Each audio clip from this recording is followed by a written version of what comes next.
La Cité européenne des scénaristes présente... J'ai plein de gens qui me disent « Ah, j'ai vu ton reportage ». Ça paraît... Parfois, je me dis « T'es vraiment snob ». Mais le documentaire, ça n'est pas du reportage. Le reportage, c'est le réel pur et dur. C'est la réalité présentée telle quelle. C'est des faits. Le documentaire, c'est raconter le réel, mais avec un point de vue. Il y a la notion de raconter, de récit, d'angle. Le documentaire et le scénario. Salut, c'est Baptiste Rambaud. Un dimanche sur 4, j'ai le plaisir de discuter avec ceux pour qui le scénario est un outil de travail. Qu'ils soient techniciens ou employés de bureau, qu'ils interviennent en pré-prod, en prod ou en post-prod, à chaque métier, son rapport particulier au texte. Moi, je pense qu'il faut qu'il y ait un regard singulier. La série sur Bertrand Cantat, pour Netflix, il y avait évidemment 10 000 façons de le traiter. Et nous, on l'a traité par l'arène, c'est-à-dire qu'on raconte une société pré-MeToo. Comment cette société pré-MeToo, donc les médias, la justice, ont traité ce fait divers, donc mal, puisqu'il parlait de crimes passionnels, etc. Voilà, on aurait pu le traiter comme un pur fait divers, comme un pur true crime, et ça n'a pas été notre souhait, ni celui de Netflix. Leur métier, raconter le réel en film et en série. Dans ce 13e numéro hors série du podcast, la parole est à 2 productrices et à 2 autrices réalisatrices de documentaires. Quel est leur rapport au scénario ?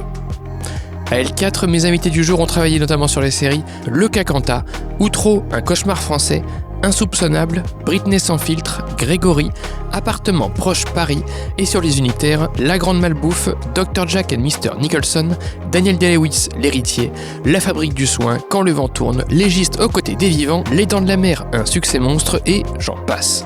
Je les laisse se présenter et vous souhaite une bonne écoute en leur compagnie. Cet épisode a été enregistré en janvier 2026. Bonjour, je m'appelle Élodie Polo-Wackerman. Je dirige une des filiales du groupe Media One que j'ai créée, qui s'appelle Imagissime.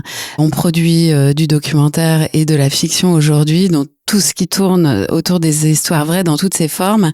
Et parmi les documentaires, alors pas forcément récents, mais qui ont fait connaître Imagissime, il y a notamment la série Grégory sur Netflix et d'autres séries plateformes. La plus récente en date étant une série documentaire pour Disney+, Swagman. Voilà. Bonjour.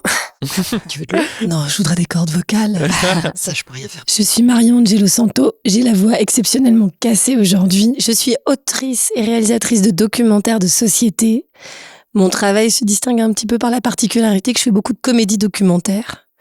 Et notamment, l'année dernière, j'ai signé un film en immersion pendant 4 ans dans l'histoire de ma copropriété impossible à rénover, qui s'appelait Appartement proche Paris, charme atypique. Et la dernière production que je viens de signer, c'est la version série, c'est la déclinaison sous forme de série, toujours documentaire. Toujours pour Arte ? Toujours pour Arte, mais pour la plateforme, et qui s'appelle Appartement proche Paris, la série qui sort lundi 26 janvier. Ah, bah, ce sera sorti un peu avant la diffusion, c'est parfait, ça Exactement, fait la promo comme ça. Voilà. Bonjour, moi je m'appelle Jeanne Burel, je suis autrice, réalisatrice de documentaires. J'ai fait plutôt des films de culture ces derniers temps, et notamment une web-série sur Britney Spears qui s'appelle Britney sans filtre. Et là, le dernier qui est sorti sur Arte, c'est un portrait de Mads Mikkelsen, un acteur danois. Voilà. Je m'appelle Maud Gangler, je suis productrice à CAPA, ancienne réalisatrice de documentaires. CAPA, c'est une grosse société, grosse structure. On fait beaucoup de choses. Ça va de la géopolitique en passant par l'histoire, la société, etc. Depuis quelques années, on réalise et produit des documentaires pour les plateformes. Donc moi, un des gros projets sur lesquels j'ai travaillé récemment, c'est la série de Rockstar à tueur, Le Cas Cantat, donc sur Netflix, qui a pris 3 ans et demi, 4 ans. Et sinon, moi, je suis assez généraliste. J'aime beaucoup l'investigation. Donc je travaille notamment pour Arte sur ces sujets. Et je parle d'un projet que j'ai beaucoup aimé, qui est encore en ligne, Quelle histoire, enquête sur la toile, qui a mis du temps à maturer. Et avec 3 réalisatrices, on est parti en enquête sur des œuvres d'art, des tableaux, sur des personnages secondaires d'œuvres d'art. Et on est parti en enquête pour savoir qui ils étaient. Est-ce que vous vous souvenez du premier ou des premiers scénarios de documentaire sur lequel vous avez travaillé ? Comment c'était, comment vous l'avez vécu ? Bah moi, quand j'ai lancé Imagissime, j'avais un vrai tropisme pour l'histoire et pour la copro inter. Et j'ai travaillé avec un producteur allemand sur une grande série documentaire historique qui a l'air assez classique comme ça, qui s'appelle Age of Tanks, qui était l'histoire du char d'assaut, du tank, de sa première apparition sur les terrains de guerre lors de la Première Guerre mondiale jusqu'à nos jours, en 4 épisodes. Et en fait, ce producteur allemand avait cette habitude de travailler extrêmement profondément la dramaturgie qui sous-tendait ces films documentaires historiques qui, à l'arrivée, avaient l'air essentiellement plus engageants en termes de storytelling que des documentaires plus classiques. Et c'est vrai que du coup, ça a été la première approche. C'était surprenant parce que tout était extrêmement écrit au mot près, y compris les interventions d'historiens qu'on n'avait pas encore rencontrés. C'était riche d'enseignements parce que ça permettait d'avoir cette vision des arches, enfin toute cette découverte finalement qui, c'était il y a une dizaine d'années pour moi, qui du coup aujourd'hui fait la base de tout le travail que je mène en documentaire, série plateforme ou en fiction. Et t'avais conscience à ce moment-là que ça s'écrivait justement un documentaire quand t'as vu tout ça? Pas à ce point. Il y avait toujours cette écriture des séquenciers en amont, ce travail d'approfondissement de l'intention, mais pas au point de dialoguer réellement, d'obtenir quelque chose de l'ordre du script de fiction. Ouais. Qu'est-ce que ça veut dire exactement le scénario documentaire? En fait, c'est où mettons le curseur? En fait, on écrit toujours en documentaire, on est obligé d'écrire déjà pour obtenir le go d'un producteur, le producteur le go d'un diffuseur, des subventions, le CNC, etc. Donc c'est forcément toujours très écrit. Après, on peut aller très très loin dans l'écriture.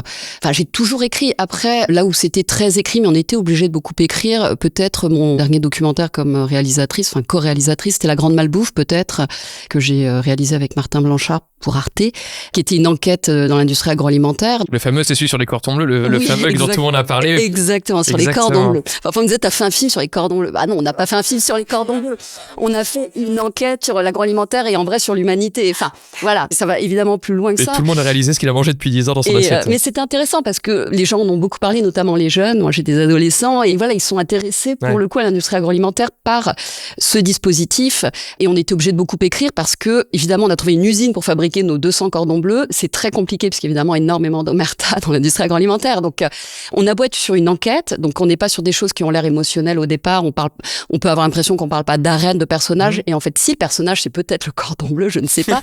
Mais en tout cas, il a fallu beaucoup écrire, beaucoup penser le récit, parce qu'il y avait 500 façons de raconter cette industrie comme peut le faire parfois le magazine. Et en gros, toi, c'est une évidence pour toi qu'un documentaire s'écrit. Tu t'es pas posé la question une seule seconde. C'est une évidence parce que j'ai toujours préparé, mais en revanche, ce que dit Élodie, c'est les projets que je supervise maintenant, je suis productrice, sont de plus en plus écrits, pensés. C'est vrai que maintenant, je travaille pour les plateformes, là, j'ai travaillé pour Netflix.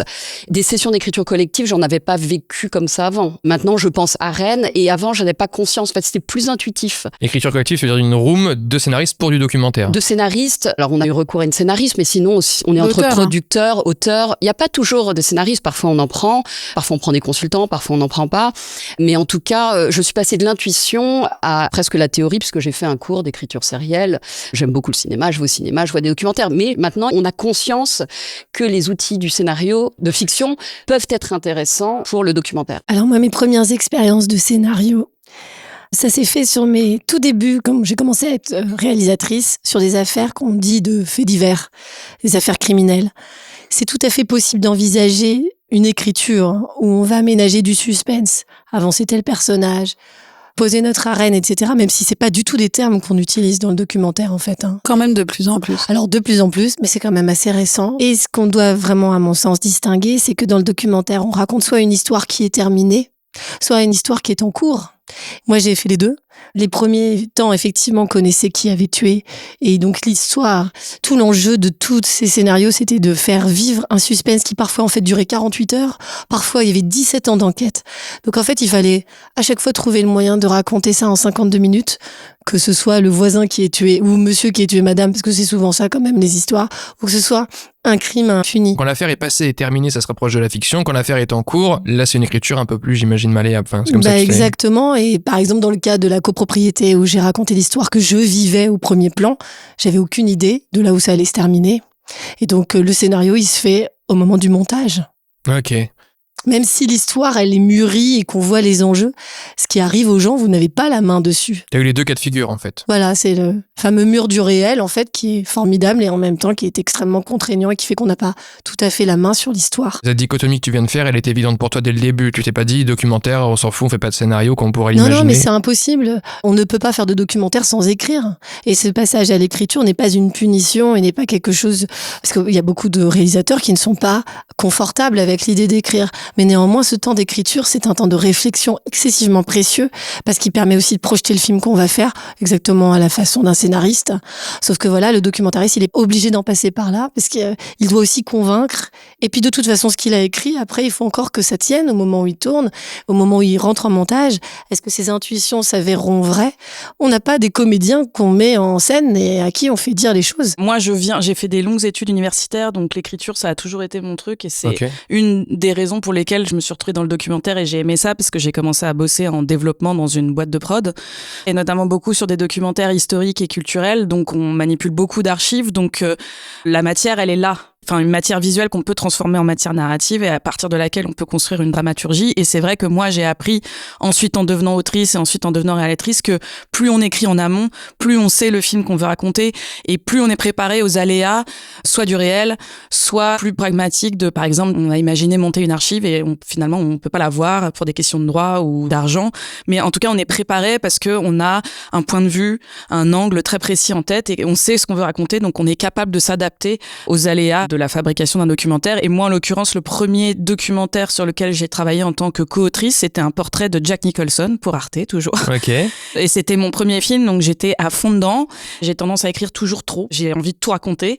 Mais c'était hyper agréable pour la première fois d'écrire à partir d'images parce que du coup, j'ai regardé tous ces films et j'ai vu toutes les archives. Et pour moi, ça s'apparente vraiment à de la couture.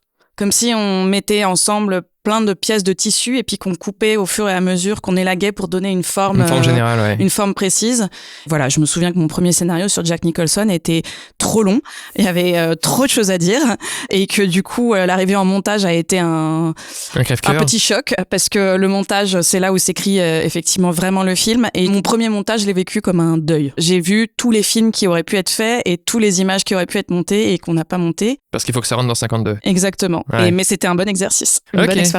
Mais la notion de réécriture en montage, elle est vraiment cruciale. Et d'ailleurs, c'est assez marrant parce que j'avais des discussions avec notamment une juriste qui avait du mal à concevoir qu'un film qui n'est pas de voix off, par exemple, puisse avoir une écriture néanmoins en montage à nouveau. Cette relation à l'écriture en amont, je suis parfaitement d'accord avec ce que vous dites, en amont pour à la fois avoir la vision extrêmement précise de ce qu'on va chercher, ce qu'on va peut-être pas trouver, et ce delta du réel qui va faire bouger les choses et qui fait la magie du documentaire. On se parlait documentaire versus fiction. Et c'est là où il y a quand même eu, moins récemment, mais il y a quelques années, une résistance à écrire un scénario comme un scénario de fiction pour du documentaire, partant du principe que les choses, y compris sur une histoire ancienne et passée, sauf à rentrer dans des formats classiques de true crime, de faites entrer l'accusé, etc., où tout est très balisé, mais sinon, quand on fait, par exemple, une série plateforme sur du true crime, on va savoir précisément comment on raconte l'histoire passée. Mais par contre, ce qui existe entre l'histoire passée et le jour du tournage, ça, c'est l'élément le plus intéressant. Et c'est ça qu'on peut pas anticiper, mais qu'on peut avoir envie d'aller chercher et suggérer par une écriture approfondie. Et c'est ça qui est super intéressant dans l'écriture scénaristique du documentaire. Quelle est la place donc, ou le rôle du scénario en documentaire, notamment comparé à la fiction ? C'est le réel, c'est-à-dire que on peut être créatif, imaginatif, tout ce qu'on veut, mais on s'ancre dans le réel. Donc, bien sûr qu'on a des intuitions sur ce qui va se passer parce qu'on prépare, on surprépare, on repère.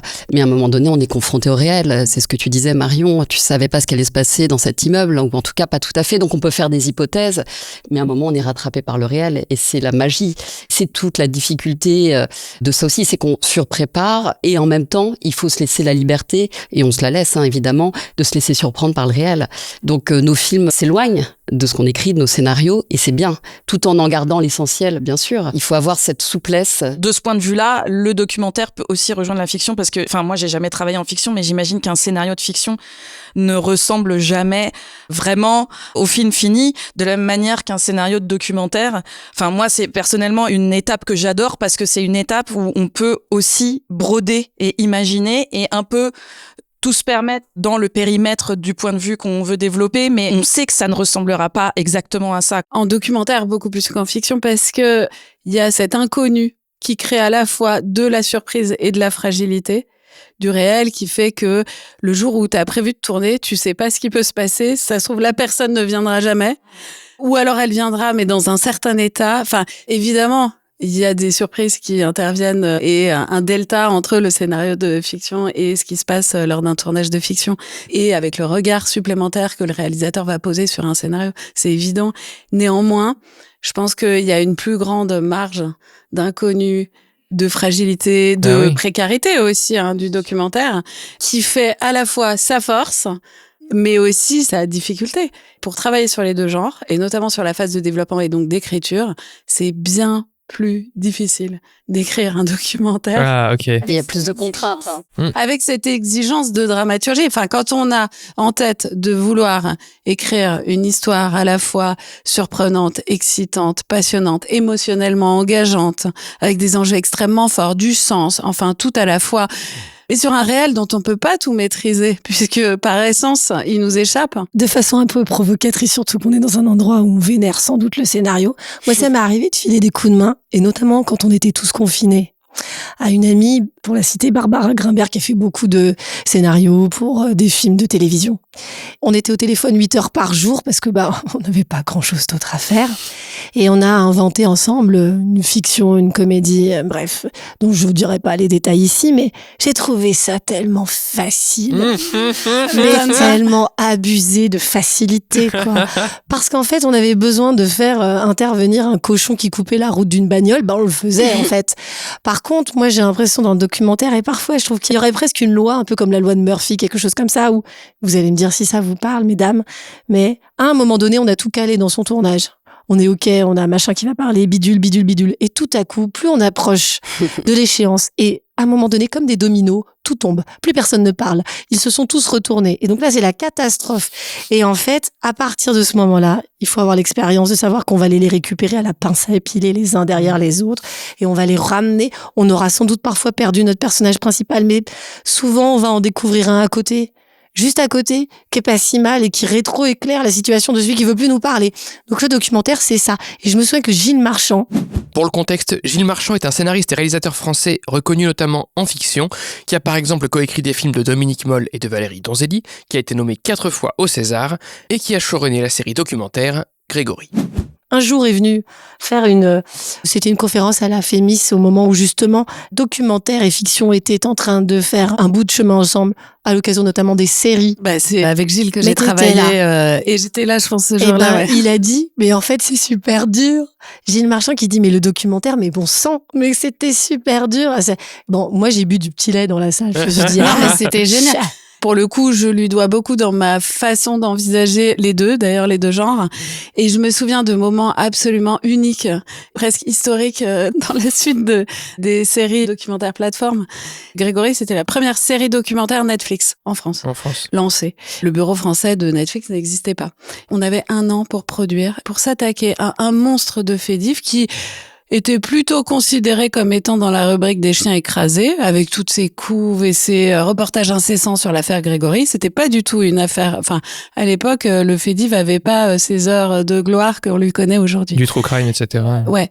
Et donc, je m'étais dit, il faut travailler comme en fiction, et donc en room. J'avais approché Gilles avec beaucoup de soin. Il arrivait timidement. Il n'était pas tout à fait sûr d'avoir très envie de s'y coller, parce qu'il avait beaucoup de scrupules par rapport à ce réel. En fiction, c'est exactement ce que tu dis. Tu maîtrises tout, tu peux faire un peu ce que tu veux, dans la limite de la cohérence, de la crédibilité. De la crédibilité, de la logique. Là, tout d'un coup, il y avait ce réel qui était plus fort que tout.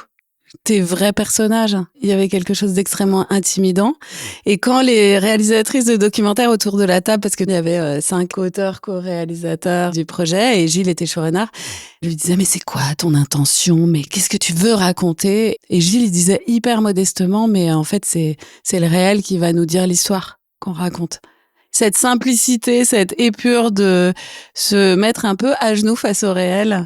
Par ailleurs, d'autres discussions sont venues plus tard. C'est entre la fiction et le documentaire, quand on essaye de mélanger les deux, c'est toujours le réel qui gagne. Et alors ça, c'est un autre truc que j'ai vraiment gardé très très fort en moi. Moi, je rêverais de faire de la fiction, en fait. Okay. Je m'étais même renseignée auprès de S comme scénario pour faire une formation. Mais du coup, t'as fait le plus dur, t'as fait le documentaire, de ce que j'ai compris. Je le voyais pas comme ça, et c'est marrant parce qu'en parlant avec Christelle... Jeanne parle ici de Christelle Gonard, directrice adjointe de S comme scénario, que j'ai reçue dans l'épisode sur les conseillers.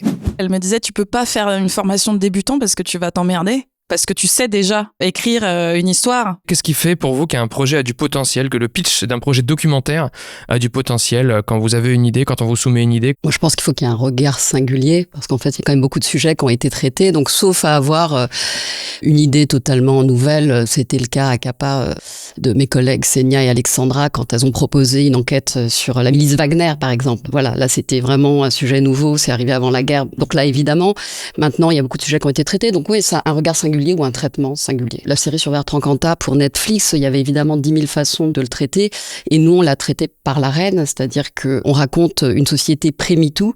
Comment cette société pré-MeToo, donc les médias, la justice, ont traité ce fait divers, donc mal, puisqu'il parlait de crimes passionnels, etc. Voilà, on aurait pu le traiter comme un pur fait divers, comme un pur true crime, et ça n'a pas été notre souhait, ni celui de Netflix. On était allé avec eux dès le début là-dessus, en fait. Moi, ce qui m'a le plus marqué dans cette série, c'est les images des auditions de Cantat à Vilnius. Enfin, Netflix, ils veulent ça, des images inédites, mais en fait, j'ai appris après coup qu'elles n'étaient pas inédites, ces images, et qu'il y avait eu, je crois, un doc sur M6, si je dis pas de conneries, où les images avaient été... une partie des images, avait été passée. Et je pense que c'est pas seulement une question de Netflix et regardé par plus de gens que M6, je pense que c'était vraiment une question de traitement, et que là, le traitement de la série a fait que ces images-là ont été mises d'autant plus en valeur qu'elles étaient regardées sous cet angle-là. Moi, par exemple, qui consomme beaucoup de documentaires, j'étais complètement passée à côté de ces images. Le regard, le point de vue, l'angle permet de mettre en valeur des images potentiellement très fortes. Le documentaire de Greg Monroe sur Kubrick, qui a eu par ailleurs un Emmy Award, extraordinaire, où il a des images pour le coup inédites parce qu'il a réussi à réconcilier les ayants droit de Kubrick avec Arte. Il ne les passe qu'à la fin de son film. Et ça, je trouve que c'est d'une classe, mais absolue, parce que du coup, il a bâti tout son film sur autre chose en sachant qu'il disposait de ces images. Donc encore une fois, c'était son point de vue qui prenait le pas sur le côté inédit des images. C'est vrai que moi, maintenant, je produis l'investigation différemment de ce que je faisais avant, par exemple. C'est-à-dire qu'avant, c'était l'enquête, et ça reste l'enquête, bien sûr, les révélations, mais maintenant, c'est l'histoire, en fait, avec des personnages. Là, je produis actuellement un documentaire qui n'est pas encore sorti sur Arte, une grosse investigation, encore sur l'agroalimentaire, et en fait, on a des personnages qui évoluent, et d'entrée de jeu, la réalisatrice, Laure Paulet, on a construit des personnages. Dès le début, il y avait un désir de personnage. Il y avait une histoire, il y avait un découpage, puisque c'est en 2 épisodes. C'est quoi la grande question à laquelle on répond? Enfin, voilà, c'était pas qu'un dossier. La grande question que je me pose à chaque fois, quel va être le point de contact avec l'audience? À qui je m'adresse? À qui je veux que cette histoire parle? De quoi j'ai besoin pour créer ce point de contact entre le film qui se déroule et celui qui regarde? Et en fait, cette obsession qui est la cible et à qui j'ai envie de raconter quelque chose. C'est ça pour moi qui compte. Et si je le détecte pas dès le début dans le projet que je reçois ou des éléments possibles à mettre en œuvre autour de ça, il n'y a pas de potentiel. Pour créer ce point de contact, il faut qu'il y ait des incarnations, il faut qu'il y ait une histoire, il faut qu'il y ait peut-être une matière, mais pas forcément nouvelle, tu l'as dit très justement, avec quelque chose d'urgent, d'important à raconter à un public en particulier. Et c'est pas forcément le public d'une plateforme. Le public de Netflix, il est très différent. La raison pour laquelle Netflix arrive à ce point, à ce savoir-faire et à pousser les producteurs à se challenger sur le storytelling et à raconter l'affaire Cantat de cette façon-là, avec tout le brio de l'équipe de production, d'écriture, tout ça derrière. Mais c'est parce que, en fait, ils ont conscience que c'est ça qui va parler à leur audience. C'est là où ça crée de la résonance et ça va créer de la discussion et on élève un peu le débat, l'audience, et le public d'Arte est pas le même, et le public de France Télé sur un Prime France 2 est encore différent. Si je ne parle que de ma pratique. En tant que réalisatrice. En tant que réalisatrice. Moi, j'adore les histoires chorales. Donc, je fais quasiment que ça. Je fais que des histoires avec beaucoup de points de vue et des gens qui évoluent autour d'une question. Moi, je n'aime rien tant que les petites sociétés très bien organisées qui se font fracasser par une question d'actualité. Genre, on va mettre des éoliennes chez vous. Battez-vous maintenant. Parce qu'en gros, moi, j'avais fait une sorte un peu de comédie western tournée en Indre-et-Loire. Je trouvais que la situation était extraordinaire et instantanément, quand on m'a dit ce qu'était, parce que je n'ai pas trouvé le sujet, mais on m'a dit, on aimerait faire un film sur une enquête publique. Donc là, déjà, en général, tu raccroches. Mais en fait, tu dis, attends, c'est quoi cette histoire? C'est un territoire dans lequel il est question de mettre des parcs éoliens, puisque c'est un des derniers départements où il n'y en a pas.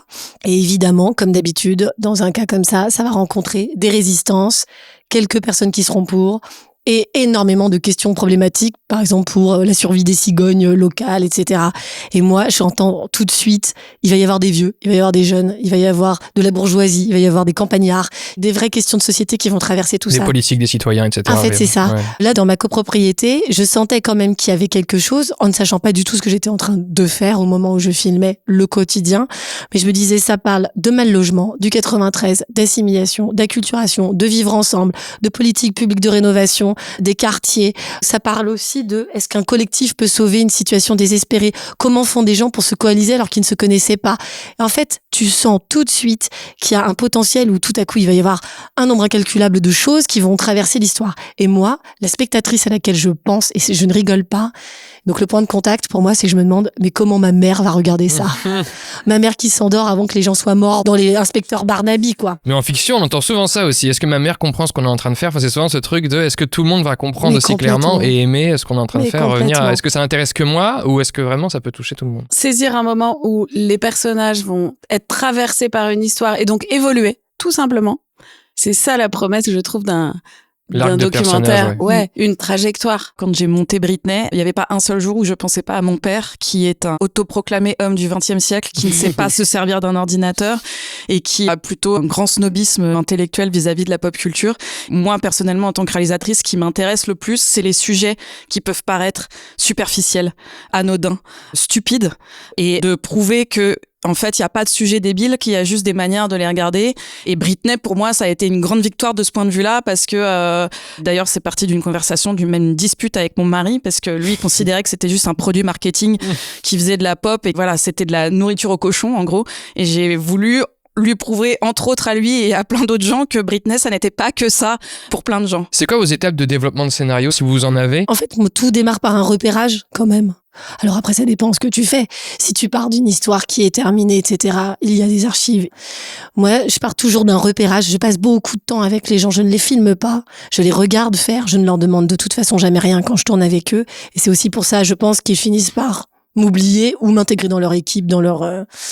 Et donc, en fait, tout part de là. Et j'écoute énormément les situations. Je regarde la façon qu'ils ont de répondre, de se positionner. En fait, moi, j'adore regarder les gens. C'est vraiment le goût des autres, le documentaire. Ma pratique, c'est ça. Et comme ça, après, ensuite, je peux écrire, en fait, ce que chacun, dans une société, parce que, encore une fois, je fais beaucoup d'organisations. Donc, à l'hôpital, dans une unité d'un médecin légiste, dans un village où on se fout sur la tronche pour des éoliennes, ou dans une copropriété. Et donc, je regarde comment ils se meuvent, comment ils parlent, quels sont leurs objectifs, ce qui compte pour eux, et comment ils s'en débrouillent, et quelle est la petite comédie humaine qu'ils rajoutent. Les relations les uns aux autres. Voilà, ouais. les relations, les dynamiques un peu de pouvoir. Et tout ça, ensuite, c'est très facile, quelque part, de coucher sur écrit un truc où je convoque tous mes souvenirs, et je peux les faire dialoguer. Du coup, je raconte une histoire. Mais tu structures d'abord, par exemple, Non. ou t'arrives, non, tu balances des scènes. Tu balances des scènes tout de suite. En fait, je fais un truc un peu scène à scène, effectivement. Et tout ça crée un ensemble qui ressemble presque déjà à un montage, en fait. Même si, évidemment, tout va être bousculé, basculé par-dessus bord. Je ne sais pas écrire un scénario en ce qui concerne le documentaire parce que je pense que c'est un exercice un petit peu fallacieux, perdu d'avance parce que on ne sait pas ce qui va se produire. Néanmoins, on arrive à faire exister des gens dans une espèce de scène à scène. Maggie, 72 ans, s'installe et dit ça. Et c'est très facile en une phrase qu'on retient de ce qu'elle a dit, ça la plante. On sait tout de suite sa façon de parler, son autorité, D'où elle part. d'où elle part. Et en fait, tout ça est archi concret parce que c'est dans sa vie. C'est elle qui parle, c'est pas moi qui plaque quelque chose sur elle. C'est comme ça que moi je construis les choses, c'est en passant du temps à repérer, observer. Moi, je suis une productrice très éclectique et vraiment, ça dépend du style de film que je produis. Et ben, est-ce que je peux catégoriser un peu de 3 styles, par exemple? Ça peut être comment naît un projet. En ce moment, il y a un journaliste du Monde, c'est en cours, je vais pas dire les noms, mais un journaliste du Monde et un politologue qui m'ont fait une proposition. Là, l'idée est née de ces deux cerveaux qui ont un sujet qui les passionne, lié à la géopolitique. Il y a 2-3 ans, on a une volonté à CAPA de travailler avec l'INA parce qu'on aime les archives. Donc, c'était un désir conjoint. Et donc là, on n'avait pas encore de réalisateur à ce stade. C'était une réflexion conjointe entre l'INA et nous. Qu'est-ce qu'on a envie de faire? Donc, on a une première idée. Si on racontait l'histoire par le petit bout de la lorgnette, et si c'était un écrivain ou une écrivaine qui faisait ce récit. Mais vous aviez un sujet ou vous avez juste un désir d'archive? On avait juste un désir de travailler ensemble. On Ok, n'avait rien très bien. d'autre. Et le premier film, donc c'est un format 90 minutes, c'est La plume de Maria Pourchet qui raconte l'été 98 son été 98, donc quel était la Coupe du Monde, qui est surtout un été de bascule pour la France, avec l'espérance d'une France black blanc beurre, mais aussi les débats sur le Pacs, aussi l'avènement, le début d'Internet, le début du téléphone portable. Enfin voilà, c'est une France qui change drastiquement. Il y avait 1000 façons de raconter ça. On n'avait aucune idée de ce qu'on allait faire au départ. C'est né de zéro et aujourd'hui, on a, je trouve, un très beau film. On voulait des interviews. Moi, j'avais démarché des gens, j'avais l'autorisation de Lilian Thuram, de plein de footballeurs. Et finalement, on s'est dit non, on va faire qu'un film d'archives parce que les archives étaient tellement belles et la plume de Maria tellement belle aussi. Les réalisateurs Nathalie Amselem et Serge Turquier qui nous ont rejoints ont fait un film magnifique, très poétique et politique. Ouais, donc ça peut être très précis, à l'inverse très vaste au Exactement. début. Ouais, donc ça donne des process différents. Jeanne, toi, ton process d'écriture Encore une fois, j'ai passé beaucoup de temps à faire des études, donc je suis un peu un rat de bibliothèque. Et par ailleurs, je fais pas le même genre de film que Marion. D'ailleurs, j'adorerais faire des films plus de société tournés en séquence parce que là, j'ai vraiment l'impression que c'est se colter avec le réel. Moi, comme je travaille beaucoup avec les archives, ma première phase avant l'écriture, c'est de m'enterrer sous les bouquins, les articles, les images. Je me nourris. Il faut que j'arrive à savoir m'arrêter parce que je suis vraiment capable de tomber dans un vortex. En fiction, c'est pareil pour le coup. Dès qu'il y a des histoires vraies, notamment, Voilà, c'est ça. quand arrêter la documentation, c'est un vrai sujet. Avec l'expérience, on sent intuitivement que là, on est arrivé au bout de ce qu'on pouvait ingérer. Et puis ensuite, il y a la phase de digestion, le temps que ça infuse. Et normalement, si tout se passe bien et s'il y a une bonne idée, ça va se mettre en place. Mais du coup, tu fais quoi? Tu fais une structure, tu fais des arcs, tu fais un séquencier, comme elle disait. Je prends 80 pages de notes. Ouais. Et ensuite, je relis mes notes et je ponctionne des éléments dans mes notes et je refais un autre document de notes. Et c'est pour ça que je parle de couture. Je fonctionne par élagage, par couches successives. Je fais pas un plan comme une dissertation. Je peux me noter des mots-clés, des idées comme ça, des thématiques, des trucs qui reviennent. Moi, c'est un peu à la frontière entre Marion et Jeanne. Alors déjà, je suis productrice, donc j'écris pas moi-même les scénarios. Néanmoins, chez Imagissime, on conçoit énormément les histoires. En fait, on est habité par cet œil à chercher les histoires du réel qui nous hantent, qui nous obsèdent, qui réveillent en moi des émotions et qui tapent avec des endroits de la société qu'on a envie de raconter, de complexifier dans le regard, etc. C'est comme ça qu'on travaille. Donc du coup, des livres, des articles et tout qui réveillent en nous cette envie-là. Et à partir de là, avec l'équipe de productrices chez Imagissime ou de développement, on commence à travailler l'histoire et à la tourner dans tous les sens et à rencontrer. Donc c'est à la fois contact avec les gens, la matière, ceux par qui l'histoire va se raconter, la traversée de leur histoire à eux, individuelle, intime, versus la grande histoire un peu plus derrière. Enfin, voilà. Et donc c'est vraiment assimiler une quantité de matériel écrit, archives et la rencontre avec les gens. Et en fait, l'assemblage des deux fait que petit à petit, on peut commencer à concevoir une histoire telle qu'on pourrait la concevoir en fiction. Et d'ailleurs, on se la raconte comme si c'était une fiction. Ça commence par quoi? Qu'est-ce qu'on veut voir? Par quelles étapes émotionnelles on veut faire passer? Et ça, c'est l'émotion qui guide. Par quelles étapes on veut faire passer le spectateur? Okay. Pour après entrer, et ça reste du documentaire, entrer comme un cheval de Troie. Quand j'ai travaillé sur Les Femmes et l'Assassin, je sais pas si vous voyez ce documentaire sur Netflix, qui ne comporte pas dans son titre le titre de l'affaire, le nom de l'affaire, qui est l'affaire Guy Georges. C'est Mona Achache et Patricia Touranchot qui l'ont réalisé. Et on se disait, au-delà de cette affaire, de ce fait div, qu'est-ce qu'on veut raconter? Et tout d'un coup, en mettant tout sur la table, un peu à ta façon, on a tout étalé, tous les personnages encore vivants, les détails de l'affaire, le dossier d'instruction, le regard de Patricia, le regard de Mona, tout ça mis ensemble. On a eu la conviction qu'il fallait que cette histoire ne soit racontée que par les femmes qui ont été percutées, soit victimes, soit actrices de cette affaire, puisqu'elles avaient été elles-mêmes invisibilisées à l'époque des faits. Et que ça, ce choix-là, ce parti pris-là, allait dire quelque chose. Et ensuite, on tisse une histoire comme on raconterait une fiction. Ça commence par quoi? Ça commence par un coup de fil atroce, inimaginable, d'une maman qui appelle sa fille et qui tombe sur un pompier qui lui dit que sa fille vient d'être assassinée. Et c'est comme ça qu'on rentre dans ce personnage absolument inouï, unique en son genre, qui est celle dont on savait déjà, en travaillant son histoire en amont, qu'elle allait pouvoir construire une arche principale du doc. Et justement, là, je rebondis même question qu'aux autres, c'est est-ce que tu fais du coup dans ce cas-là une arche avec des petites phrases ou est-ce que tu pars tout de suite en séquencier, en traitement avec des gros tronçons d'écriture? On commence par un synopsis très minimal. Ouais, est-ce qu'il y a le synopsis, et petit à petit, ça grossit. Ouais, oui, okay. C'est comme ça. Parce que par ailleurs, de manière très pragmatique, maintenant, dans le documentaire, quand tu veux vendre un projet aux chaînes, avant, tu pitchais un truc, t'écrivais 2 pages et tu voyais si la chaîne était intéressée et elle signait ou pas un développement. Maintenant, il y a le pré-développement. Okay. En fait, pour moi, le pré-développement, c'est du développement avant l'heure, donc ça rallonge les temps de mise mise en production et de décision, parce qu'en fait, le pré-développement, c'est faire une proposition de film qui tienne la route, ce qui me paraît normal, mais du coup, moi, j'ai un peu la sensation en pré-développement que si le film rentre en développement, je sais plus trop ce que j'ai à faire, parce que j'ai tellement développé pour le pré-développement pour donner toutes les chances au projet de marcher. Financé, qu'une fois qu'il est financé, qu'est-ce qu'on fait de plus finalement? Qu'est-ce qu'on rajoute? Une fois qu'il est financé pour le développement, alors ça dépend de quel projet, mais pour les réals-auteurs en plus qui sont indépendants et qui attendent très longtemps d'avoir les décisions des chaînes, ça rajoute une étape d'attente. Mais c'est comme les aider à l'écriture en fiction, c'est qu'en plus il faut dire ce sur quoi tu bosseras en plus une fois que tu auras ce financement, alors que tu as déjà tellement bossé sur ce truc pour l'avoir qu'il faut que tu t'imagines un truc que t'as pas encore assez fait. C'est variable quand même. C'est variable. Mais moi je comprends, moi j'ai été pigiste comme vous, c'est vrai que c'est hyper dur, ce pré-développement et puis le développement. Avant l'entrée en production, on est sur des temps très longs, enfin de plus en plus longs. Par rapport au tarif de la fiction, c'est sous-financé. C'est aussi la réalité. Du coup, ça dit une réelle précarité des auteurs de documentaires que le CNC, enfin, pour avoir été dans toutes les commissions du CNC et la réflexion à l'œuvre autour de la série documentaire notamment.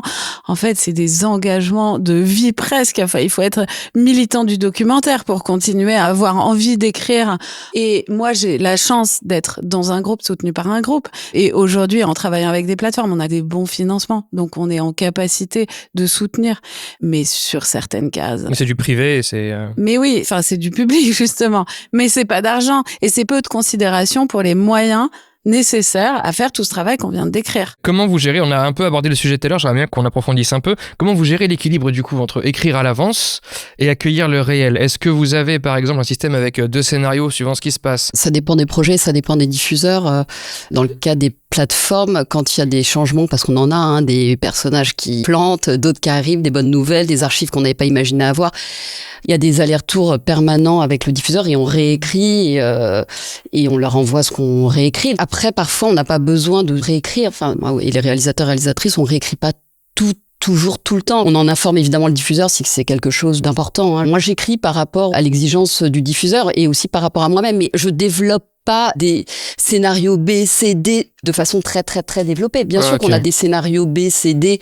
Enfin, j'espère de pas en avoir trop, mais il y a des accès qui sont tellement importants, on a peur de pas les avoir. Bien sûr qu'on écrit des scénarios B pour que ça mette pas en danger le projet. Mais je vais pas écrire autant le scénario B, je vais à un moment donné voir si j'ai ces accès ou pas. On peut pas passer son temps à tout écrire non plus. Enfin, en tout cas chez nous. En fait, c'est ce que Jeanne disait tout à l'heure. C'est-à-dire que quand on se prépare et quand on connaît très bien une question, en fait, on arrive à improviser en cours de route. Et surtout, on a tellement bossé la question qu'on se dit, tiens, ça, je ne peux pas le raconter ni avec cette personne, ni avec cette scène, mais on sait néanmoins que cette thématique, que cette problématique, que cette complication, elle est nécessaire. On va forcément trouver un moyen de le contourner. Et je trouve même parfois que dans les contournements, il y a des choses vachement chouettes qui arrivent et qui nous font en plus aller plus loin. Enfin, je sais pas. Je trouve que c'est une problématique, mais c'est une chance d'améliorer le récit. Il n'y a pas un moment où tu te dis, là j'écris trop, ou maintenant il faut que je m'arrête, ou à l'inverse, tu vois, est-ce que je piège un peu mon documentaire en me disant c'est ça que je vais trouver, et en fait ça va me se fermer les yeux sur aller chercher autre chose, c'est ça que je veux dire en fait par rapport à la surécriture aussi. Non, on a intérêt à loquer les choses au bout d'un moment et de partir en tournage, et après, bon courage. Moi, ma problématique, c'est que je ne fais pas qu'écrire, moi je tourne beaucoup seule. En France, même si on est sur une super belle case, société, Arte et tout, non, on n'est pas payé pour tourner pendant 4 ans. Moi, j'ai tourné 4 ans. J'ai fait une formation d'écriture à la FEMIS en documentaire pour m'aider à accoucher de ce projet trop personnel. C'était trop difficile de prendre de la distance. Il me fallait au moins cet atelier pour pouvoir trouver ma place dans ce récit, etc. Ce sont des investissements personnels colossaux. Et effectivement, soit t'es bien marié, soit t'as peu de charges, soit t'es, je sais pas. T'as un bon chômage. Oui, mais pour ça, il faut bosser, il faut avoir beaucoup de droits d'auteur. Et donc, en fait, on est peu nombreux à tenir la route. Et c'est vrai que parfois, quand on sort des énormissimes projets, on n'a pas eu le temps, pendant le temps où on était à la fois en montage, à la fois en train de finaliser ces projets, de lancer en embryon ceux qui devront arriver après et qui mettront des mois à arriver. Et tu te retrouves exténué d'avoir jeté ta vie à un moment donné dans un projet et ensuite il faut tout reprendre à zéro. Et un documentaire, je sais pas en combien de temps vous les faites, vous, mais moi, ça sort pas avant 1 an. Je suis pas en salle de montage avant 1 an, 1 an et demi, 2 ans. Comme la fiction finalement, ça revient au même. Mais bien sûr. Mais c'est pas les mêmes financements. C'est pas le même modèle. Il n'y a pas les mêmes sommes. Et je fais juste une incise vraiment sur la question du financement du documentaire. Ouvrez ouvrez bien vos oreilles, amis de la fiction. En 2024, c'était l'année du documentaire. C'était pas la Cour des comptes, mais c'était l'Inspection générale des affaires culturelles qui avait fait une enquête excessivement poussée sur le financement du documentaire. Et c'était presque drôle puisque l'introduction de ce document disait « On ne s'explique pas, nous, comment ce marché existe, de quoi vivent les producteurs, comment vivent les réalisateurs et les auteurs. On ne se l'explique pas parce qu'en fait, il y a peu d'acteurs qui travaillent. Les gens, sans doute, ont une activité à côté. Et par ailleurs, je tiens à dire que le CNC finance 7 fois plus la fiction que le documentaire. 7 fois plus. La raison, c'est que dans la fiction, voyez-vous, il y a des gens à payer, il y a des salaires à sortir parce qu'il y a des équipes qu'on mobilise. C'est ça l'argument qui a été amené. Ouais. Sauf qu'en documentaire, en fait, on ne paye pas les gens. Si on commençait à payer un documentariste quand il travaille pendant 2 ans ou 3 ans, je vous assure, ça coûterait vraiment de l'argent. Donc ça, c'est un combat de dingue. Et je me demande, moi, je ne comprends pas pourquoi il y a comme une sorte de dogme que la fiction, elle est noble et que le documentaire, c'est un truc un petit peu de cousin bizarre.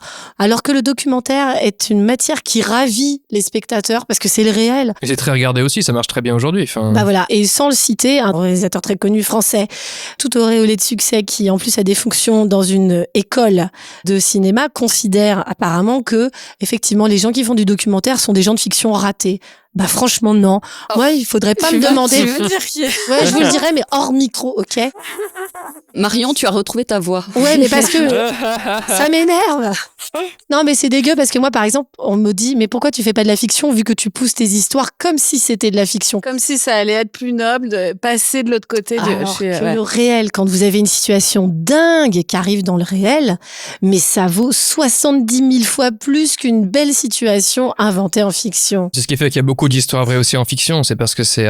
c'est trop fort, c'est magnifique. Mais je pense qu'avec les plateformes, alors je suis assez optimiste, le streaming en général, et la série favorise l'accès à un nouveau public et donc un peu une transformation du rapport malheureusement hiérarchisé entre la fiction et le documentaire, lié à une logique audiovisuelle, télé, classique, traditionnelle. Et je crois que cet appétit pour le réel, dans le monde dans lequel on vit, en plus avec l'IA, il revient, et il revient très fort. Les youtubeurs aussi favorisent ça quelque part. Beaucoup de vidéastes font les documentaires aujourd'hui. Beaucoup de vidéastes, moi mes ados, ils adorent maintenant le documentaire parce qu'ils sont entrés par les réseaux sociaux et les influenceurs. J'ai donné des cours à justement des jeunes d'une école à l'EMIC, une petite école qui était des apprentis producteurs, tout genre confondus. Donc vraiment, ils étaient pas du tout attirés a priori par le documentaire et je commençais toujours la session par est-ce que vous en regardez vous des documentaires? Et de plus en plus, c'était mais oui, carrément, on regarde Arte et Netflix. Enfin, ça, c'était il y a quelques années. Petit à petit, ça s'élargit. Parce qu'il y a moins de cases aussi. Parce que c'est la fin des cases.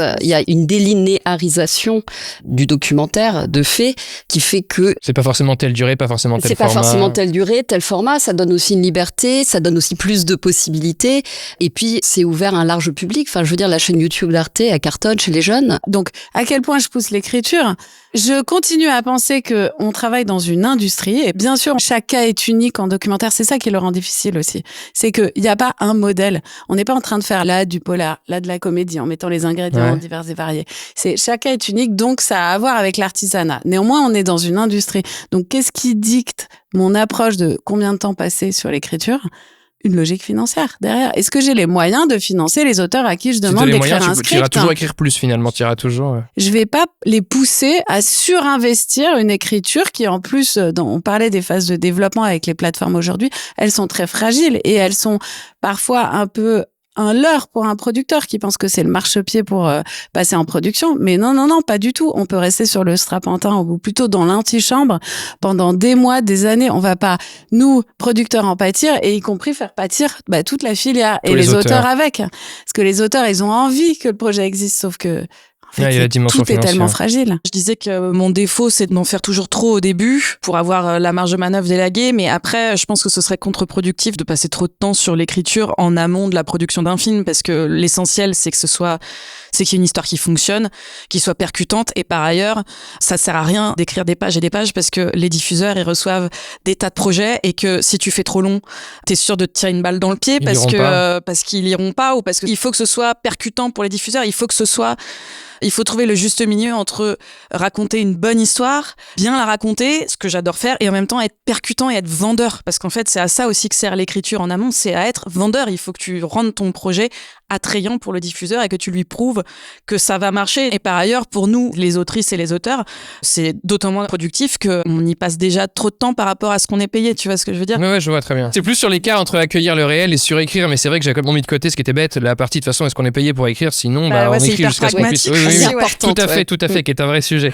Comment et à quel point vous équilibrez le côté info, chiffres et tout, et le côté très information, avec le côté narratif, le côté plus dramaturgie, etc. Comment vous faites pour équilibrer les deux ? Spontanément, je dirais que la dramaturgie doit toujours prendre le pas sur les infos, les chiffres. C'est des informations qui doivent être insérées au sein d'une narration et d'une dramaturgie. Si on lit, enfin moi je me souviens que c'est ce que je faisais en tant que chargée de développement dans une boîte de prod. Je pouvais écrire un dossier avec toutes les infos dont on peut avoir besoin pour raconter l'histoire, mais il n'y avait pas de point de vue. Donc c'est instructif, mais c'est comme lire un article en fait. Et un article, c'est pas un projet de documentaire. Un projet de documentaire, c'est d'abord une histoire et un point de vue dans lequel s'insèrent des informations très de l'info dure, quoi. Ok, parce que l'image que ça en a, c'est qui est intéressant, c'est qu'on pourrait dire, depuis un documentaire, c'est de s'informer et de s'instruire. J'ai plein de gens qui me disent « Ah, j'ai vu ton reportage ». Ça paraît, parfois je me dis t'es vraiment snob, mais je tiens toujours à dire c'est pas, je le dis plus trop parce que c'est, mais le documentaire ça n'est pas du reportage. Le reportage c'est le réel pur et dur, c'est la réalité présentée telle quelle, c'est des faits. Le documentaire c'est raconter le réel mais avec un point de vue. Il y a la notion de raconter, de récit, d'angle. Il y a quand même un truc de manipulation du réel, en tout cas pas de manipulation d'un point de vue éthique, mais de manipulation dramaturgique quoi. On raconte une histoire, on ne présente pas des faits. Je suis passée par le magazine, donc je vois ce que tu veux dire, et j'évolue vers le documentaire. En effet, le documentaire, il y a un point de vue, mais ça n'empêche pas, on peut donner des chiffres. C'est vrai qu'on va vers des récits qui sont de plus en plus narratifs, hein, clairement avec l'arrivée des plateformes, et on voit aussi sur France Télévisions ou sur Arte, ils vont aussi vers des récits de plus en plus narratifs, mais il y a toujours la place pour d'autres types de récits qui restent du documentaire. Je produis de l'investigation, donc oui, on donne des chiffres, mais c'est pas grave. Enfin, je veux dire, mais c'est pas que des chiffres, c'est comment rendre digeste beaucoup d'informations. Je me rappelle par exemple la série sur la NBA, c'était les différentes coupes, les différentes dates, et donc comment on arrive à amener la date d'après, le truc d'après d'une façon qui paraisse fluide, ou celle sur la F1, je sais pas pourquoi je pense à celle-là, mais il y a énormément de chiffres, d'infos, de techniques, de trucs, et comment on fait pour que c'est un enjeu pour vous de réussir à garder quelque chose de fluide. Bien avec sûr, quand même, il y a plus de faits que dans de la fiction, c'est quand même aussi ce qui vous différencie. Vraiment, ça dépend des récits, hein. Il y a des documentaires dans lesquels il y a besoin d'aucun chiffre, et d'autres, en ce moment celui que je produis sur l'agroalimentaire, oui, il y a des chiffres, il y a beaucoup d'informations, mais c'est le récit qui prime, en fait, c'est l'intrigue, et ça s'insère dedans, en fait, c'est pas dans l'autre sens. On parle pas d'une volonté d'éduquer. Si, d'éduquer, mais de raconter. Pour moi, les deux choses ne s'opposent pas, en fait. On raconte une histoire et on donne aussi des faits. Il y a des éléments juridiques, voire judiciaires, très importants, très puissants dans l'investigation, mais aussi quand on fait une série Netflix qui va être vue dans 190 pays. Enfin, je veux dire, il y a une pression juridique, on n'en a pas beaucoup parlé jusque-là. Enfin, moi, je travaille vraiment main dans la main avec les équipes juridiques de CAPA et on fait du fact-checking. Enfin, je pense que toi, c'est pareil, Elodie. Quand tu finis une série Netflix, on a des jours entiers de fact-checking. Quand on commence, oui, mais à la fin aussi. C'est comme, au collège ou au lycée, si on a eu un bon ou une bonne prof d'histoire, un mauvais prof d'histoire, c'est quelqu'un qui te récite comme ça de manière hyper monotone la chronologie, les faits, les dates, tu te fais chier comme un rat mort. Par contre, quand tu tombes sur un bon ou une bonne prof d'histoire qui te raconte l'histoire, parce que c'est ça, tout de suite, tu es instruit, mais dans le plaisir. Moi, je fais des histoires où on n'est pas dans de l'information, on est dans du ressenti. Par exemple, j'ai fait un film en immersion dans une unité médico-judiciaire. Donc, j'ai suivi un légiste qui soigne les vivants, parce qu'en fait, 95% du travail d'un légiste, c'est de travailler avec des vivants, chose qu'on ignore. Je pourrais abreuver le spectateur, parce qu'en plus, c'était une case sur une chaîne de service public France 2, case infrarouge, case société, machin. On aurait pu, mais par le passé, inonder de chiffres, tant de femmes passent par là, les proportions, 1500 passages par an, généralement 75% des violences intrafamiliales, etc. Moi, je dis ça à ma mère, elle écoute le documentaire et elle raccroche. Elle passe à autre chose. En revanche, si j'ai le légiste qui reçoit une femme qui, dans son bureau, prend conscience qu'elle est victime depuis des années de violences conjugales, c'est-à-dire que là, elle vient pour un fait, mais lui la questionne de telle sorte qu'en fait, on rentre dans le récit de cette femme qui s'effondre devant lui, parce qu'elle prend conscience à ce moment-là qu'elle est en fait piégée, qu'elle est en fait sous emprise, etc. C'est surtout ça dont j'ai besoin qu'il passe. Et ce que je peux garder dans un film comme ça, c'est quand lui, il va faire une formation auprès des étudiantes infirmières, et il jette son PowerPoint. Donc je prends tous les moments où il parle, où il les interpelle, où ça répond dans la salle. Et puis je vais glisser à un moment une petite information qui m'intéresse, qui est notamment la proportion des violences qui débutent dans 2 moments très précis d'une relation, c'est-à-dire la grossesse et la rupture. Là, il donne 2-3 chiffres. Il dit voilà, on a 200 000 personnes en France qui vivent ça. Je dis n'importe quoi. Et je le glisse comme ça. Ma syndic brésilienne que j'adore, complètement dingue dans mon immeuble, à un moment donné, elle explique dans une scène réelle à un monsieur qui vient de rouvrir une petite chambre de bonne complètement détruite et qui a l'intention de la vendre et de la rendre habitable. Elle lui dit mais je suis désolée, la loi a changé. Vous devez même pas avoir 2,20 m sous plafond. Regardez, si vous mettez un faux plafond, vous n'aurez plus le droit, vous n'aurez que 5 mètres carrés de viable. Donc c'est pas possible. La loi a changé, je suis désolée, vous pouvez pas, ce n'est pas habitable. C'est à travers l'action que l'information Bah arrive oui. en fait. Et moi je les identifie bien ces moments-là parce que j'aime bien que ça se passe dans le réel. C'est toujours le même C'est un truc. peu comme dans la fiction, parce qu'il y a un peu ce côté en fiction, quand tu dramatises, c'est de donner envie à la personne d'avoir l'info pour la donner derrière, il n'aura pas l'impression. En fait, comme c'est elle qui va la chercher, pas toi qui lui balance, et ben c'est comme ça que les choses rentrent Évidemment, aussi. il y a 2 éléments, à mon avis, fondamentaux. C'est, d'une part, la disparition progressive de la voix off, qui rend, selon comment elle est écrite, parfois elle est brillamment écrite et tout d'un coup, il y a un engagement de la voix off qui crée un point de contact, on revient au point de contact avec celui qui regarde. Mais souvent, c'est très journalistique et ça met à distance. Donc, la disparition progressive de la voix off qui crée une nécessité d'engager l'audience dans une histoire. Et l'engagement de l'audience, donc du public qui regarde et qui vit des choses, exactement les scènes que tu décris, se projette, se pose des questions sur ce qui va arriver au personnage, est actif tout au long du film, a envie de savoir la fin. C'est là toute la différence, en fait, entre un documentaire et, par exemple, un reportage. En fait, la dramaturgie a pris le relais de la voix off, d'une certaine façon. Totalement. Et la nécessité absolue, si on prend l'exemple des plateformes, mais c'est aussi le souhait de Canal+. J'ai fait un unitaire qui s'appelle Valdimir, la fabuleuse histoire du beluga espion, quelque chose comme ça. Tout réside dans notre capacité à créer un engagement du spectateur qui va se dire enjeu de vie et de mort sur nos personnages. Qu'est-ce qui va se passer? Est-ce qu'ils vont s'aimer, se détester? Est-ce qu'il va perdre son... C'est que ça. Mais il y a d'excellents documentaires avec de la voix off.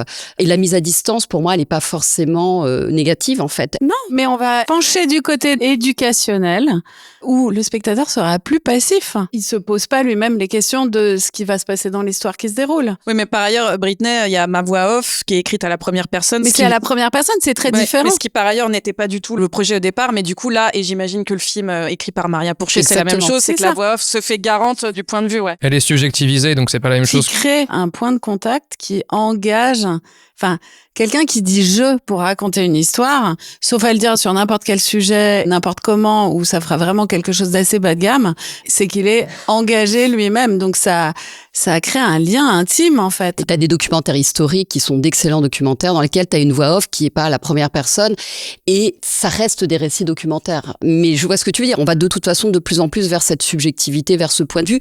Et ce sont des commentaires ou des voix off avec du jeu qui sont très universels, en fait. Pour moi, la voix de Maria, elle est très universelle, mais elle est très émotionnelle. En tout cas, chez les diffuseurs, dans certaines cases, ça reste quand même un combat. Enfin, moi, je sais que j'ai travaillé sur des primes d'histoire où là, la voix off, elle est très présente. C'est très écrit, c'est très bavard.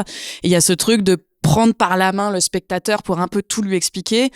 Il y a un peu ce truc de prendre le spectateur pour un con, quoi. De pas lui laisser l'espace d'interpréter lui-même. Ils ont la même chose en fiction. Il y a L'homme qui rétrécit qui est sorti récemment avec Dujardin où je crois que la voix off a été aussi demandée par la chaîne ou plus longtemps, je sais plus quel film d'horreur qui se passait sous l'eau. Donc forcément les personnages ne devaient pas parler, mais comme on voyait pas leur visage, j'ai dit bon, on va quand même mettre de la voix off. Je crois que c'est la chaîne aussi qui avait dû le demander sur, je sais plus c'est quel film de Bustu et Mori, un film de fantôme sous l'eau, quoi. Et donc c'est vrai quand c'est demandé par la chaîne, quand c'est pas venu d'un désir de subjectivité, un désir narratif, c'est un peu différent, quoi. Là, je pense qu'on a fait le tour vite fait sur les infos. Je voulais arriver maintenant sur le côté de romance et raccourci parce que le risque qu'on prend quand on dramatise, c'est de devoir simplifier. À quel moment, quand on simplifie, est-ce qu'on trahit le réel?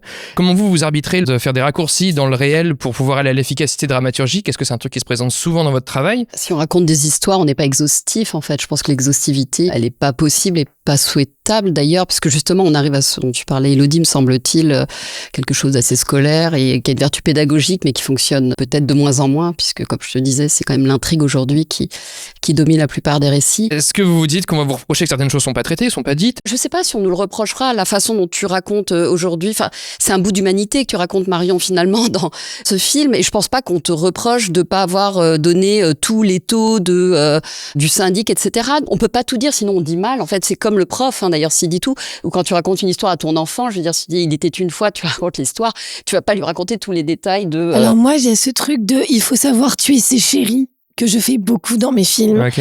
Et en plus, souvent, c'est le monteur qui est à côté de moi qui fait « Mais t'es sûr que tu veux virer ça ?» Et je dis « Mais bien sûr. Excusez-moi, mais je vais me jeter des fleurs. » Je trouve que c'est une qualité que j'ai. C'est que j'arrive à jeter des trucs qui étaient fondateurs pour moi.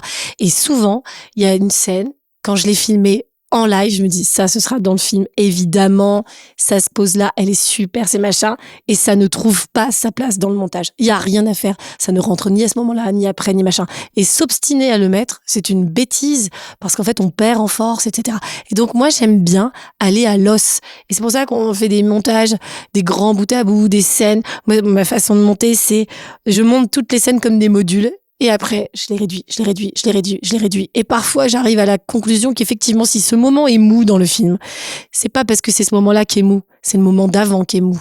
C'est lui qui nous entraîne un petit peu ailleurs. Et au moment où ce truc qui devrait faire mouche ne fonctionne pas, c'est le truc d'avant. Il faut remanier.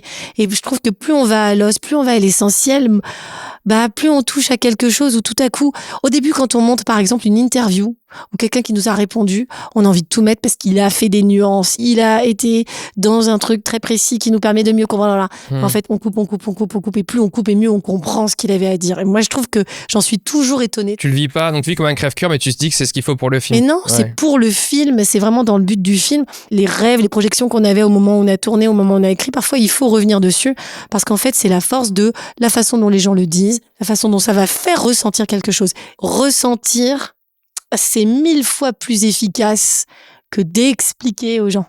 Que les gens se disent, mais dis donc, la situation de ce réfugié syrien dans sa chambre de bonne, qui fait des petits paniers pour une boutique de mariage de Barbès, je trouve que c'est 1000 fois plus efficace de montrer le dénuement de la vie de ce mec-là, qui le fait en plus avec le sourire, et son sourire est presque déchirant. Je préfère ça que d'expliquer ce qu'il a quitté en Syrie, ou qu'il me raconte la vie qu'il avait en Syrie, qu'il a plu.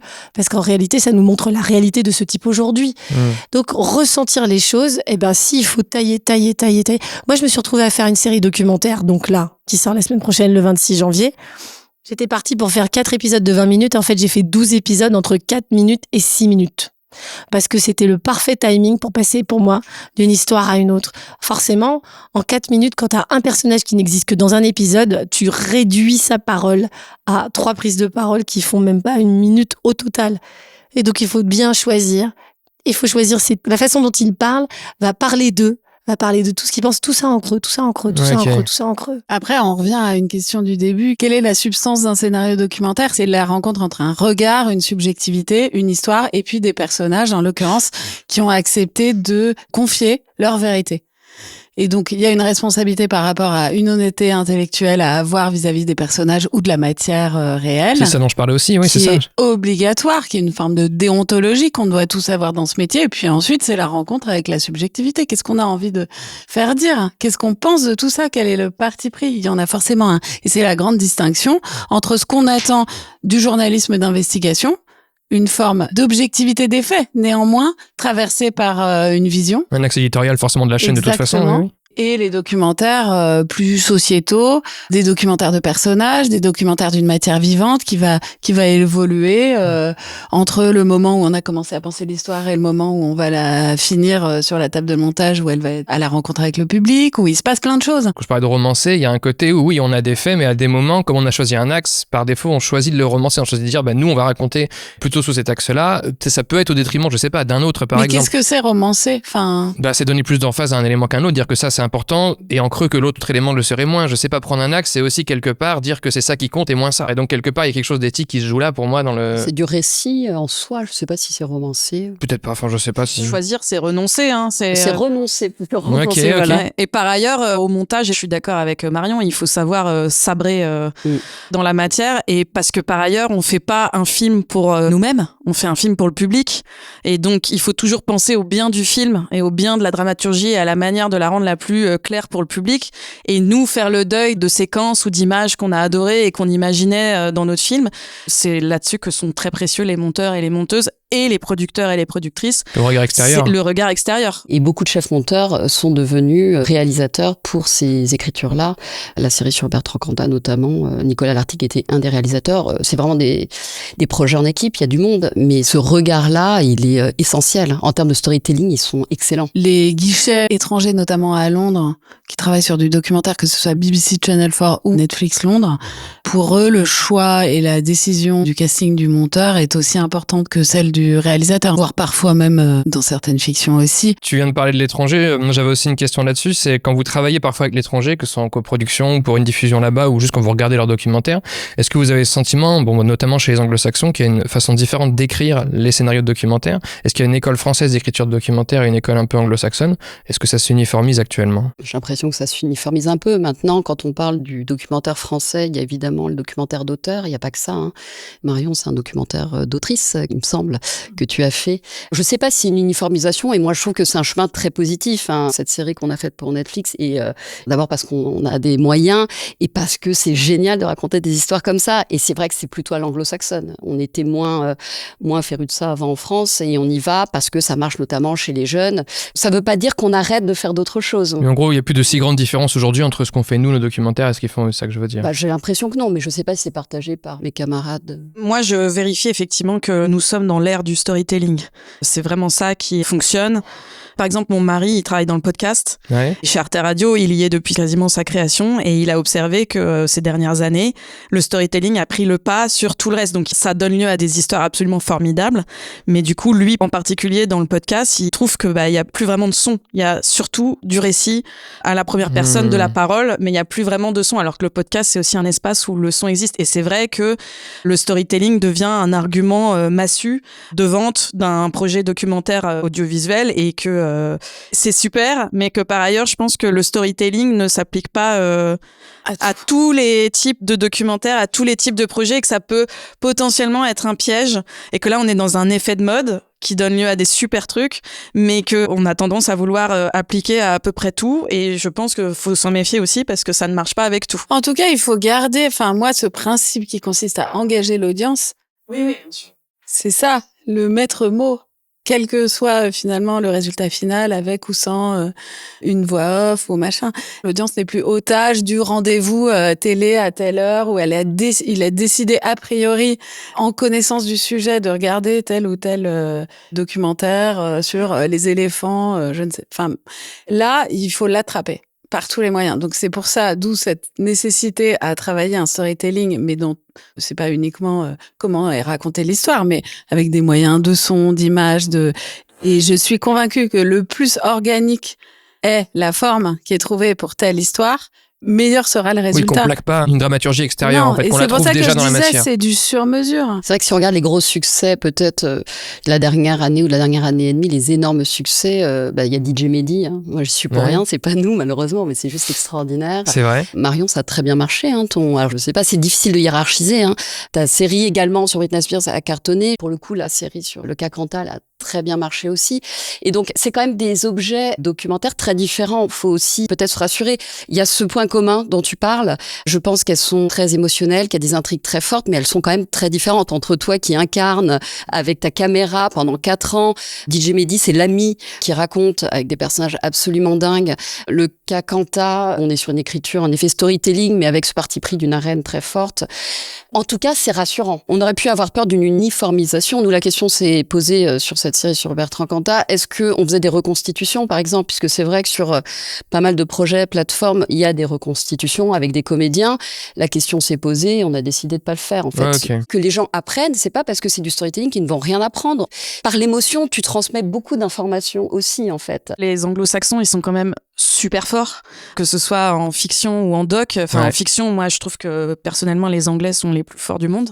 Okay. Et en documentaire aussi. Il suffit de tomber sur un documentaire animalier produit par la BBC pour réaliser leur savoir-faire en termes de dramaturgie. Enfin, par ailleurs, je veux pas être présomptueuse parce que je suis une jeune réalisatrice, j'ai pas 30 ans d'expérience, mais je trouve que ce qu'ont apporté les plateformes et l'écriture anglo-saxonne dans la manière de faire du documentaire en France, ça fait aussi de l'air parce que ça apporte de nouveaux éléments de grammaire audiovisuelle et ça permet de renouveler un peu les formes aussi dans le documentaire français, sur notamment les chaînes publiques, quoi. Qui est sain aussi pour l'industrie, ouais. Et puis le fait de bosser pour le web aussi, qui est une toute nouvelle manière de faire, où il y a une grande liberté de fabrication qui est aussi super agréable. Il y a de la place pour des pépites, en fait. Vis-à-vis de ce développement de l'écriture, tu as parlé tout à l'heure de la formation que tu as faite, Marion, à la FEMIS. Comme ça se développe beaucoup les dramatisations, notamment en documentaire, comment vous vous êtes formé en fait à cette écriture? Est-ce que vous avez lu des bouquins? Est-ce que vous avez fait des formations? Ou est-ce que c'est seulement empirique? Moi, j'ai fait une formation à l'écriture de scénario, mais il y a très très longtemps. J'habitais à Madrid par goût. De fiction en l'occurrence? De fiction, l'écriture de scénario de fiction. Mais j'étais même pas encore journaliste. Je faisais un autre métier, moi, au démarrage. Donc c'était juste par intérêt, parce que je suis cinéphile et j'ai toujours aimé le cinéma. Ensuite, j'ai fait une école de journalisme. Les écoles de journalisme sont pas toujours les meilleures formations pour les récits, très clairement, parce qu'on est beaucoup sur l'information, le news. Enfin, voilà, moi, ça m'a pas plu du tout, le news. Donc très vite, je suis partie vers le magazine puis le documentaire. Et même il y a pas très longtemps, j'ai eu l'occasion de faire une formation à l'écriture sérielle documentaire, alors que j'avais déjà fait cette série, et j'ai trouvé ça génial, puisque je fonctionnais quand même un peu à l'intuition, je regarde beaucoup de choses, systématiser avant même d'écrire une ligne, c'est quoi le moteur de cette série, est-ce que c'est la reine, est-ce que c'est l'intrigue, est-ce que c'est le personnage, même si après les choses sont évidemment plus fluides que ça, mais mettre des mots et utiliser vraiment la théorie du scénario de fiction, après tu l'adaptes à la réalité, c'est pas, oui, on ne plaque rien, mais pour moi ça a été extrêmement formateur malgré mon grand âge. Moi j'ai fait des études de lettres, d'histoire et d'anthropologie. Donc j'ai pas du tout étudié la prod ou l'écriture documentaire en soi. Mon grand dada, c'est la mythologie. Donc les histoires qu'on se raconte depuis la nuit des temps. Donc je pense qu'il y a quand même un lien. Et puis non, je suis arrivée dans une boîte de prod et je me suis formée par la pratique en fait. Ouais. Au développement, oui, j'assistais une productrice et du coup en travaillant avec elle, avec les réals et les auteurs sur les différentes étapes de développement, de fait, oui, c'est très empirique pour moi. Alors moi j'ai fait pour le film Appartement proche Paris Charme Atypique, il est sorti de l'atelier documentaire de la FEMIS. Ok. Donc c'est 9 mois de formation qui m'ont permis d'accoucher une écriture et puis de trouver ma place, etc. Donc c'est une formation calée sur un projet en particulier. C'est-à-dire qu'on arrive avec un projet. Exactement. Et on est formé autour de ce projet. C'est le projet qui est choisi. C'est le projet, c'est pas ton profil. Non, voilà. Okay. Alors après, à l'époque, ils avaient l'intelligence de réunir dans les groupes des gens qui avaient des approches très différentes, des gens qui n'avaient jamais fait de documentaire et ceux qui avaient déjà un pied dedans, ce qui était mon cas, mais moi j'avais vraiment un seul pied dedans. Et en fait, moi j'ai trouvé que ce qui m'a permis d'apprendre à écrire une des séries, c'est de faire beaucoup de faits divers. De vraiment, à chaque fois, disposer, par exemple, d'un dossier avec je ne sais combien de cotes et de me dire, mais comment cette histoire qui a duré 17 ans, comment est-ce que je vais ménager le récit? Et ça a été une formidable école. C'était un exercice que je répétais beaucoup parce que j'ai fait plus de 52 sur des affaires criminelles. Donc, à chaque fois, il fallait trouver autre chose. Moi, ce qui me guide beaucoup, c'est d'imaginer comment les gens sont mus à l'intérieur de ces histoires, comment à un moment donné l'idée de tuer quelqu'un semble être la seule solution pour une personne que je trouve pas être une très bonne solution, mais je me dis comment ils en sont arrivés là. Et puis donc atelier documentaire, effectivement, pour ce projet qui était trop intime et trop politique et j'avais besoin d'aide pour prendre de la distance. Et ensuite, alors que j'étais en montage de ce film, j'étais aussi en formation d'écriture, à la FEMIS toujours, l'atelier écrire une série documentaire. Et dans cet atelier, il y a une scénariste qui s'appelle Noémie Delaparent qui nous a heurté, nous qui étions documentaristes à l'intérieur de cet atelier, parce qu'elle nous parlait arène, elle nous parlait les protagonistes, la grande question, comment on ouvre, quel est le moteur sériel, etc. Bon, alors moi en plus j'avais la particularité d'arriver avec une série à écrire alors que tout était déjà tourné. Bon courage, parce que ça n'avait pas été fait pour, mais il fallait trouver ensuite les ressorts. Donc c'était vraiment, pendant que j'étais en train de monter le film, j'étais en train de réfléchir à ma série, et ça a été très précieux, parce que cette formation, elle m'a permis de faire le distinguo au moment où j'étais en montage, en disant, ok, puisque je vais devoir faire 2 objets très différents, je prends des parties très strictes. Le film racontera la reine, c'est donc l'histoire d'une rénovation impossible, c'est pas le point de vue de l'immeuble, mais c'est la rénovation de l'immeuble qui guide le récit. Okay. Et je me suis dit, ok, la série, ça va être... Et qu'est-ce qui s'est passé chez les voisins pendant ce temps-là? Donc, ce sera plutôt du côté des personnages du côté choral, qui vivent à l'intérieur de cette rénovation des personnages d'ailleurs qu'on n'aura pas vus dans le film, donc on va découvrir des nouvelles choses dans la série. Parce qu'en fait, il n'y a pas qu'un bâtiment. En fait, il y en avait 2. Mais ça, je l'avais pas dit dans le film. C'est comme dans la fiction. En fait, il y en avait un deuxième, mais on le voilà, savait pas. Il y C'est avait un pour créer une bâtiment suite. jumeau caché. Voilà. Alors moi je viens très littéraire aussi, j'ai bossé dans l'édition avant de bosser dans la prod et ensuite c'est les projets et j'ai eu la chance avec Grégory de passer 14 mois avec Gilles Marchand. En gros, j'ai vendu la série et ensuite l'équipe a commencé à travailler. Donc toute cette aventure et ce travail qui était tout à fait nouveau, ce fait divers, il est très particulier. C'est le plus grand fait divers français, le plus grand cold case français. Ce rapport à l'écriture, vraiment, ça a été une énorme découverte. Et puis le plus on en produit, et comme je suis très très proche de la matière et des équipes et tout ça, et plus j'ai fait quelques formations aussi. Puisqu'on parle formation, quel meilleur moment pour rappeler aux aspirants scénaristes que la Cité européenne des scénaristes aussi propose des formations continues à travers l'organisme S comme Scénario. En l'occurrence, Jeanne Burel, que vous venez d'entendre, créatrice de la série documentaire Britney sans filtre, proposera prochainement un module justement sur l'écriture de projets documentaires percutants auquel vous pouvez dès à présent vous pré-inscrire. Lien en description. Et avec toute cette expérience, qu'est-ce qui vous plaît, vous est le plus difficile dans l'écriture de documentaires? S'il y avait un élément que vous préférez dans l'écriture et un élément qui, à l'inverse, vous est le plus inconfortable, ce serait quoi? Je déteste écrire quelque chose à partir d'une situation que je n'ai pas repérée. Ouais. Moi, ça m'est arrivé parce qu'il y a des projets qu'on nous propose qui viennent un peu de partout. Mais quand on me propose de tirer un projet de la lecture d'un livre, c'est-à-dire penser l'adaptation d'un travail documentaire fait dans un livre, pour moi c'est horrible parce qu'en fait je ne peux me nourrir et extrapoler qu'à partir de la pensée que quelqu'un a déjà digérée et en fait je sais que je suis en totale rupture avec le contact. Avec le sujet. Je n'ai pas de contact avec les gens, donc extrapoler à partir de rencontres que je n'ai pas faites et de gens que je ne connais pas, c'est une douleur. En revanche, à partir du moment où j'ai rencontré les gens, c'est un plaisir de passer à l'acte d'écrire parce que j'ai l'impression de les agiter, de les faire vivre. Je ne pourrais vraiment pas faire ton travail, Jeanne. Jeanne, ouais. Et toi, est-ce que tu préfères du coup tant que t'as le micro? C'est le moment où, ça y est, on sait comment on va attraper son récit. Ça y est, on a rencontré les gens et hop, presque, ça vient, on a l'impression qu'il y a une petite équipe secrète qui travaille dans le cerveau et qui livre la première phrase et hop, ça y est, c'est rentré. Okay. Et moi, j'adore, je prends vraiment beaucoup de plaisir à écrire. Ton axe, ouais. Ouais. La grande malbouffe, là, les cordons bleus dont on parlait tout à l'heure. C'est vrai qu'au départ, il y avait un souhait d'Arte d'avoir une enquête sur l'agroalimentaire. Donc là, si tu veux, t'as un thème. Et ça, c'est difficile, en fait. Et on a mis du temps avec Martin Blanchard, mon co-réalisateur. Qu'est-ce qu'on écrit? On a commencé à écrire pour engager un développement, ce que tu disais. On écrit, mais on n'était pas convaincus. On savait qu'on n'avait pas trouvé la bonne idée. On faisait un documentaire sur les aliments ultra transformés. Ça peut aller dans plein de sens différents. Notre point de vue, on l'avait, mais il fallait qu'on trouve là un dispositif. Surtout que c'est un format de 90 minutes, c'est très long. Et pour le coup, c'est Martin Blanchard qui l'a trouvé.